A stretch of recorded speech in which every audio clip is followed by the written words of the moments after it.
Hi friends, మా ఛానల్కు స్వాగతం. ఈరోజు మన భారత సమాజంలో అనేక మార్పులు తెచ్చిన మహానుభావుడు డాక్టర్ భీమ్రావ్ అంబేద్కర్ గురించి మాట్లాడుకుందాం. ఆయన యొక్క పోరాటం మరియు ఆశయాలు మనకు ఎంత ముఖ్యమైనో తెలుసుకుందాం. డాక్టర్ అంబేద్కర్ గారు భారతదేశంలో సమాజపరమైన న్యాయం కోసం పోరాటం చేశారు. ఆయన జీవితం మరియు ఆయన సాధించిన విజయాల గురించి మనం తెలుసుకుందాం. మొదటిది, మూడవ రక బహిష్కరణ. అంబేద్కర్ సమాజంలో ఉన్న వివక్షను ఎదుర్కొనడం ద్వారా ప్రారంభించారు. ఆయన మొదట్లోనే ప్రత్యేకత అనే భావనకు వ్యతిరేకంగా పోరాటం చేశారు. ఆయన పుట్టినప్పటి నుంచి శౌచం, హింస వంటి బహిష్కరణను ఎదుర్కొన్నాడు. రెండవది, విద్యా పోరాటం. విద్య అనేది సమాజంలో మార్పుకి ముఖ్యమైన అంశమని గుర్తించాడు. ఆయన భారతదేశంలోని మొదటి నిబంధన స్థాపించడానికి సమర్థించాడు. మూడవది, రాజ్యాంగ రచన.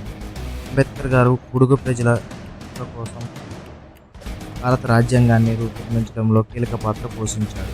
భారత రాజ్యాంగం నాటి సమాజానికి న్యాయం, సమానత్వం మరియు స్వతంత్రం ఇచ్చింది. నాలుగవది, సంఘ సంస్కృతి.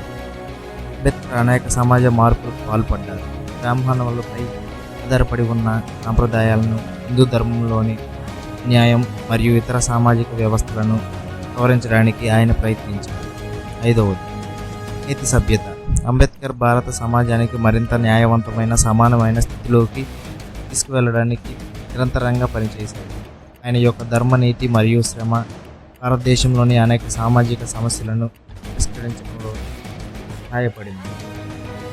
అంబేద్కర్ యొక్క పోరాటం మనకు ఇన్స్పిరేషన్గా నిలుస్తుంది. ఆయన చేసిన గొప్ప పని మరియు ధైర్యం అనేక మంది పాఠశాలకు మార్గనిదర్శనం అయ్యింది. వీడియో నచ్చితే లైక్ చేయండి, షేర్ చేయండి, మీ అభిప్రాయాలను కామెంట్స్ రూపంలో తెలియజేయండి.